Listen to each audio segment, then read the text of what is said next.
अस्सलाम वालेकुम students this is Shakeel Waris और मैं Punjab college Arifwala university campus में as a tutor and department में एज अ लेक्चरर के तौर पे काम कर रहा हूँ। स्टूडेंट्स, हमारा जो ये वाला सेक्शन है इसमें BScs 4 सेमेस्टर, उसमें जो हम सब्जेक्ट को डिस्कस करने जा रहे हैं वो है हमारे पास design and analysis of algorithms.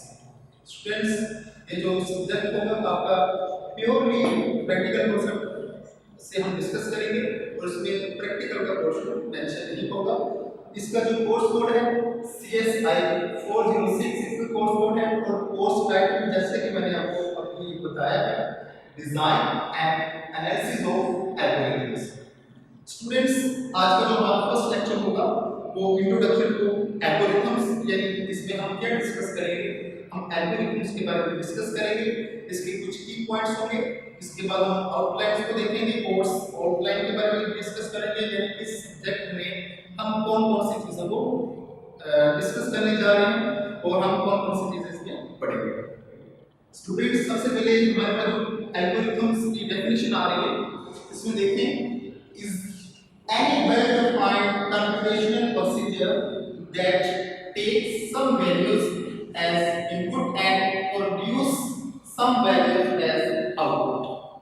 अब इसमें सबसे पहले जो चीज है हमारे पास वो ये है कि well-defined computational procedure। well-defined computational procedure से मुराद ये है कि एक ऐसा प्रोसीजर होता है जो कि well-defined होता है, well-structured होता है, वेल मैनर्ड उसको कह सकते हैं, यानी उसमें जो भी स्टेप्स बनते हैं वो एक वेल डिफाइंड फॉर्मेट के साथ डिक्लेयर किए जाते हैं और उसके थ्रू हम एक काम को परफॉर्म करते हैं, एक प्रॉब्लम को हम परफॉर्म करते हैं, उसका एक बेस्ट सॉल्यूशन फाइंड करते हैं। जी स्टूडेंट्स, इसके बाद सेकंड जो बात इसमें हो रही है, take some values as a input. It means that इसमें पहला कौन सा काम हमने करना है, इनपुट का करना है। टेक सम वैल्यूज का मतलब ये है कि हमें कुछ वैल्यूज लेनी है, वो वैल्यूज लेने का एक तरीका होता है कि हम यूजर से लेना चाहते हैं या उसमें प्रोग्राम ऐसा पहले से हम इंटर करना चाहते हैं, लेकिन जो भी वैल्यूज हम लेंगे वो क्या कहलाएंगे, इनपुट्स कहलाएंगे। सेकंड, इन इनपुट्स की बेस पे जो वैल्यूज हमारे पास प्रोड्यूस होंगी, यानी प्रोसीजर वैल्यूज की बेस पे, वो वैल्यूज की बेस जो हमने इनपुट की है उसकी बेस पे जो वैल्यूज प्रोड्यूस करेगा हम उसको क्या कंसीडर करेंगे, आउटपुट कंसीडर करेंगे। जी स्टूडेंट्स, यहाँ पे अगर हम इसके स्टेप्स देखें तो एल्गोरिथम्स के बेसिकली दो स्टेप्स होते हैं मेजर, एक इनपुट का होता है, एक आउटपुट का। इनपुट के बारे में हमने डिस्कस किया कि इनपुट क्या होती है, जैसे कि हमने आईटी सीरीज में भी पढ़ा होगा, C++ में भी आप डिस्कस कर सकते हैं, वो में भी आप डिस्कस कर चुके हैं कि कोई भी चीज जो हम सिस्टम को देते हैं वो इनपुट कहलाती है और जो चीज हमें इनपुट की बेस पे हमें वापस मिल रही होती है या हमें सिस्टम की तरफ से रिसीव हो रही होती है, हम उसको क्या कहते हैं, आउटपुट का नाम देते हैं। डेफिनेटली स्टूडेंट्स, जैसे कि हम इनपुट नहीं करेंगे हमें आउटपुट नहीं मिलेगी, तो आउटपुट लेने के लिए हमें कोई ना कोई वैल्यू ऐसा इनपुट हमें प्रोवाइड करना पड़ता है।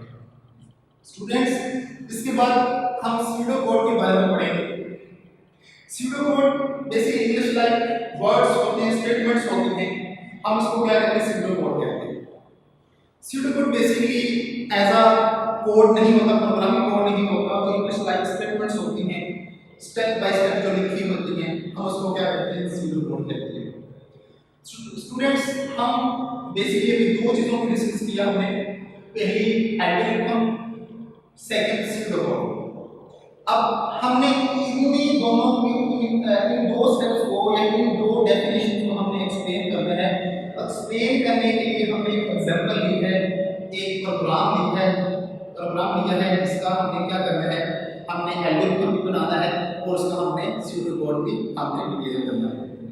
जी आइए स्टूडेंट्स, हमारे पास जो एल्गोरिथम है उसको हम रीड करते हैं। Write an algorithm that takes two values and display the sum of these values. हमने क्या करना है, दो वैल्यूज एज इनपुट लेनी है और उसका सम लेके हमने डिस्प्ले करना है। तो स्टूडेंट्स देखते हैं कि सबसे पहले हमारे पास क्या है, स्टार्ट पॉइंट होता है, किस किसी भी एल्गोरिथम का जब हमने लिखना है तो उसका स्टार्ट पॉइंट डिक्लेयर करवाया जाता है और एक एंड पॉइंट डिक्लेयर करवाया जाता है। ये किस चीज की इंडिकेशन है? ये इस चीज की इंडिकेशन है कि हमारा जो एल्गोरिथम है यहाँ से स्टार्ट हो रहा है और यहाँ पे एंड हो रहा है। सेकंड ये चीज है कि हमने दो वैल्यूज लेनी है, तो दूसरा स्टेप क्या है? इनपुट ए, हमने वैल्यू पहली वैल्यू का नाम क्या दिया? ए दिया, सेकंड वैल्यू का नाम क्या दिया? बी दिया। ये दो वैल्यू मेरे पास आ गई। अब मैंने क्या करना है? इन दो वैल्यूज को लेने के बाद हमने डिस्प्ले क्या करवाना है? सम करवाना है। तो सम के लिए हम क्या करते हैं? एक फॉर्मूला लगाया, फोर्थ स्टेप है एल्गोरिथम का, उसमें हमने लिखा sum is equal to a plus b। अब a के अंदर जो भी वैल्यू जाएगी वो a के अंदर स्टोर होगी, b के अंदर जो भी वैल्यू हम इनपुट करवाएंगे किसके अंदर जाकर स्टोर होगी? b के अंदर। जब हम दो वैल्यूज को ऐड कर लेते हैं तो उसका जो रिजल्ट आता है वो किसके अंदर जाकर स्टोर होगा? सम के अंदर जाकर स्टोर होगा। अब उसको जो हमारा रिजल्ट आया हम इसको क्या करना है? डिस्प्ले करवाना है। तो हमारे एंड वाली कंडीशन ये है कि display the sum of these values. तो हम उसको डिस्प्ले करवा देंगे, उसको क्या कर देंगे? ऐड कर देंगे। ये स्टूडेंट्स ये तो हमारे पास था एल्गोरिथम। अब एल्गोरिथम में मैंने एक डेफिनेशन हमने पढ़ी है जिसका नाम है स्यूडो कोड। स्यूडो कोड में हमने ये देखा कि कुछ इंग्लिश लाइक स्टेटमेंट्स होती हैं, इनफॉर्मली हम उसको डिस्कस करते हैं, लिखते हैं, वो क्या कहलाते हैं? स्यूडो कोड कहलाते हैं। अब यहाँ पे देखें, यहाँ पे मैंने कोई कोड नहीं लिखा लेकिन मैंने उसके स्टेप्स लिखे इंग्लिश लाइक स्टेटमेंट्स पे, तो वो क्या कहलाएंगे? स्यूडो कोड कहलाएंगे। Like input A, input B, sum is equal to a plus b। Basically English like statements है, इसमें सिंबल भी यूज हो रहे हैं, इसमें ऑपरेटर्स भी यूज होंगे, तो बेसिकली वो क्या कहलाएंगे? पूरा क्या कहलाएगा? स्यूडो कोड कहलाएगा। स्टूडेंट्स अब इसके बाद जब हमने एल्गोरिथम को डिस्कस किया तो उससे इसके साथ एक और कांसेप्ट आता है जिसको हम फ्लो चार्ट का नाम देते हैं। स्टूडेंट्स हम जब भी हम किसी अपनी प्रॉब्लम को सॉल्व करना चाहते हैं तो उसकी ग्राफिकल जो रिप्रेजेंटेशन होती है उसको डिफाइन करना लाजमी होता है, जो हमारे लिए हेल्पफुल होती है, क्योंकि हमें पता चलता है कि ये वाला स्टेप यहाँ पे हमने ड्रॉ करते हैं, ये वाला स्टेप हमने यहाँ पे ड्रॉ करना है, तो इसलिए हम फ्लो चार्ट का यूज करते हैं। ये जो कॉन्सेप्ट्स हैं सारे आप C++ में डिस्कस कर चुके हैं ऑलरेडी। अब इसके बाद देखिए कि हमने स्टार्ट किया, स्टार्ट ओवल शेप से होता है। अगर हम फ्लो चार्ट की बात करते हैं तो उसमें कुछ शेप्स इस्तेमाल होती हैं। उसमें जब हमने किसी एल्गोरिथम को स्टार्ट करना है तो उसमें क्या होगा? स्टार्ट जहां से होगा ओवल शेप में होगा, इसके बाद पैरेललोग्राम, उसके बाद इनपुट आउटपुट के लिए फिर रेक्टेंगल, फिर उस पर फिर पैरेललोग्राम, उसको ओवल शेप में एंड कर देंगे। जैसे मैंने यहाँ पे दिया कि इनपुट और आउटपुट का काम करना है, मैंने पैरेललोग्राम की जो शेप होती है वो मैंने यूज करनी है। उसके बाद जो मैंने प्रोसेसिंग का काम करना होता है तो मैं क्या कौन सी शेप यूज करूँ? रेक्टेंगल की शेप यूज करूँगा जिसमें प्रोसेसिंग का काम होगा। सेम एज इट मैंने आउटपुट का काम किया पैरेललोग्राम, जब मैंने उसको एंड करना है फिर मैं ओवल की शेप यूज करूँगा। स्टूडेंट्स यहाँ तक हमने कौन सी चीजें डिस्कस की? एल्गोरिथम्स की डेफिनेशन, उसके स्टेप्स, स्यूडो कोड और उसको एक एग्जांपल के थ्रू हमने एक्सप्लेन किया। जी स्टूडेंट्स अब इसके बाद हमारे पास है कोर्स आउटलाइन। कोर्स आउटलाइन में क्या है? सबसे पहले जो चीज हमारे पास आ रही है मैथमेटिकल टूल है। मैथमेटिकल टूल में हम ये डिस्कस करते हैं बेसिकली एल्गोरिथम और मैथमेटिकल टूल का आपस में रिलेशन है, क्योंकि इसमें काफी ज्यादा चीजें हमारे पास आएंगी जिसको हम मैथमेटिकल टूल की बेस पर उसको सॉल्व करेंगे। तो हमारे पास मैथमेटिकल टूल्स में क्या असिम्प्टोटिक नोटेशंस आते हैं। असिम्प्टोटिक नोटेशंस में क्या आते हैं? हम कॉम्प्लेक्सिटी को एनालिसिस को एक्सप्लेन करते हैं और इसमें कुछ केसेस को डिस्कस किया जाता है। वर्स्ट केस होता है, एवरेज केस होता है, बेस्ट केस होता है, ये आगे जाके हम फर्दर उसको डिस्कस करेंगे। समेशंस का कांसेप्ट हम लेंगे। समेशंस क्या होते हैं? किसी चीज को ऐड करने का जो प्रोसेस होता है, कैलकुलेट करने का जो प्रोसेस होता है, उसको समेशंस के कांसेप्ट में डिस्कस करेंगे। रिकरेंस में क्या होता है? हमारे पास रिकरेंस एक ग्रोथ फंक्शन होता है। ग्रोथ फंक्शन क्या करता है? हमारे रनिंग टाइम को रिप्रेजेंट करता है। किसी भी एल्गोरिथम का जो रनिंग टाइम होता है उसको रिप्रेजेंट करता है। और सेकंड ये चीज है जो रनिंग टाइम होता है वो आपके इनपुट साइज पे डिपेंड करता है। अब रनिंग टाइम कैसे इनपुट साइज पे डिपेंड करता है? इसलिए इस प्रोसीजर पे जाकर डिपेंड करता है, क्योंकि जितना बड़ा इनपुट साइज होगा रनिंग टाइम इसका उतना ही ज्यादा होगा, यानी ज्यादा टाइम को लेगा रन होने के लिए। आगे जाके हम चले डिटेल से डिस्कस करेंगे। इसके बाद जो हमारा सेकंड स्टेप हमारे पास आता है वो सॉर्टिंग का आता है। सॉर्टिंग में हमारे पास एल्गोरिथम एनालिसिस है, और उसके बाद हमने एक एल्गोरिथम चूज करना होता है जिसमें हमारे लिए एक प्रॉब्लम जो हम फेस कर रहे होते हैं उसका बेस्ट सॉल्यूशन होता है। स्टूडेंट्स यहाँ पे मैं एक एग्जांपल लेता हूँ कि हमारे पास एक प्रॉब्लम है कि मुझे एक ऐसी व्हीकल चाहिए जिसकी स्पीड बहुत अच्छी हो, बहुत अच्छे तरीके से वो रनिंग फॉर्म में आती हो, लेकिन दूसरी कंडीशन ये है कि वो चीपर भी हो। यानी मेरी रिक्वायरमेंट्स क्या है कि फास्ट भी हो, काम भी अच्छे तरीके से परफॉर्म करती हो। सेकंड रिक्वायरमेंट क्या है, वो चीप भी हो, सस्ती भी होनी चाहिए। तो लाइक अगर हमारे पास 100 कार्स हैं और 100 कार में से मैं कुछ ऐसी कार्स सेलेक्ट कर लेता हूं जो मेरे प्रॉब्लम को अच्छे सॉल्यूशन में लेके आएंगे, या मेरे प्रॉब्लम को अच्छे तरीके से सॉल्व कर सकती हैं, मेरी रिक्वायरमेंट्स को सॉल्व कर सकती हैं।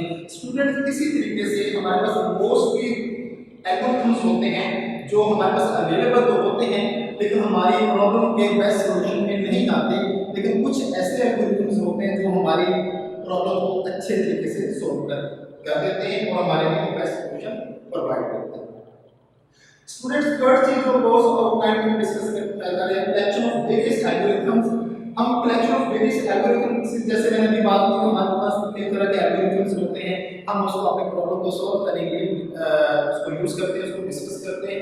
स्टूडेंट्स यहाँ पर डायनामिक प्रोग्रामिंग है, वेरियस स्ट्रेटजीज हैं, ग्राफ्स हैं, ये सारे कुछ एल्गोरिथम्स होते हैं जो हम अपनी प्रॉब्लम को सॉल्व करने के लिए अपने रिक्वायरमेंट्स के अकॉर्डिंग उसको यूज करते हैं। आगे जाके चलो इसको डिस्कस करेंगे। इसके बाद एंटिटी कंप्लीटनेस जो हमारे को फोर्थ स्टेप आ रहा है कोर्स आउटलाइन में, उसका नेम क्या है, entity completeness. Entity stand for non polynomial time. Non polynomial time में बेसिकली तीन चीजें कंसीडर की जाती हैं। सबसे पहली जो चीज है वो इनपुट साइज है, स्पीड है, रिस्पांस टाइम है। डेफिनेटली मैंने अभी पहले बात की जो इनपुट साइज है जो आपका थोड़ा होना चाहिए, जितना कम होगा इनपुट साइज उतनी स्पीड ज्यादा होगी, उतना भी उसका रिस्पांस टाइम एफिशिएंट होगा। ये भी आगे जाके इंशाल्लाह डिस्कस करेंगे एंटिटी कंप्लीटनेस के बारे में। नेक्स्ट हमारा जो फर्दर टॉपिक आ रहा है वो क्राइटेरिया ऑफ एल्गोरिथम, यानी एल्गोरिथम का क्राइटेरिया कौन सा है। सबसे पहले हमारे पास है एफिशिएंसी ऑफ एल्गोरिथम। क्या एल्गोरिथम की एफिशिएंसी को अगर हम डिस्कस करें तो उसमें कुछ चीजें मैटर करती हैं, रनिंग टाइम है, मेमोरी है। जब हम रनिंग टाइम को डिस्कस करते हैं तो रनिंग टाइम को हम टाइम कॉम्प्लेक्सिटी का नाम भी देते हैं। जब हम मेमोरी का कांसेप्ट यूज करते हैं तो हम मेमोरी के कांसेप्ट में स्पेस कॉम्प्लेक्सिटी का नेम यूज करते हैं, या उसके टर्म को हम इस्तेमाल करते हैं। अब दोनों में फर्क क्या है, टाइम कॉम्प्लेक्सिटी और स्पेस कॉम्प्लेक्सिटी में फर्क क्या है। टाइम कॉम्प्लेक्सिटी में ये है कि एक हम प्रोग्राम ड्रा करते हैं और हमारे पास लाइक अगर हम लूपिंग कंस्ट्रक्ट को यूज करते हैं, लूपिंग में क्या होता है कि हमारे पास एक सोर्स वैल्यू होती है, एक डेस्टिनेशन वैल्यू होती है, एक स्टार्ट वैल्यू और एक एंड वैल्यू होती है, तो हमारे पास एक रेंज होती है, हम उस रेंज में उसको रन करना होता है। तो जितना हमारे पास रनिंग टाइम कम होगा उतनी हमारी एफिशिएंसी एल्गोरिथम भी ज्यादा होगी। अगर हम स्मैटिक की बात करें तो हमारे पास स्पेस कॉम्प्लेक्सिटी आती है। अगर मेरे एक प्रॉब्लम है कि मैंने एक प्रोग्राम लिखना है, वो प्रोग्राम में एक जो स्टेप है वो प्रोग्राम 4 वेरिएबल्स को यूज करके भी सॉल्व हो सकता है, लेकिन एक और प्रोग्रामर है वो वही प्रोग्राम 8 वेरिएबल्स को यूज करके सॉल्व करता है। तो स्टूडेंट्स इन दोनों प्रोग्राम्स में स्पेस कॉम्प्लेक्सिटी डिफरेंट होगी। डिफरेंट कैसे होगी, मैंने अभी बात की कि जो हमारे वेरिएबल्स होते हैं, मेमोरी होती है, इसमें वैल्यूज हमें स्टोर करनी होती है। जितने नंबर वेरिएबल्स ज्यादा यूज होंगे उतनी स्पेस कॉम्प्लेक्सिटी बढ़ती जाएगी, जितने नंबर वेरिएबल्स कम यूज होंगे उतनी स्पेस कॉम्प्लेक्सिटी कम होती जाएगी और उतना हमारा एल्गोरिथम एफिशिएंट होता जाएगा। तो स्टूडेंट्स वो प्रोग्रामर जिसने 4 वेरिएबल्स लेके वो प्रोग्राम सॉल्व कर दिया या प्रॉब्लम को सॉल्व कर दिया, वो प्रोग्राम हमारा एफिशिएंट होगा क्योंकि उसमें स्पेस कॉम्प्लेक्सिटी कम होगी। स्टूडेंट्स एंड में हमारे पास है मोड ऑफ कंप्यूटेशन। इसमें हम जेनेरिक मशीन यानी रैम को डिस्कस करेंगे। ये रैम का कांसेप्ट रैंडम एक्सेस मेमोरी की बेस पे है।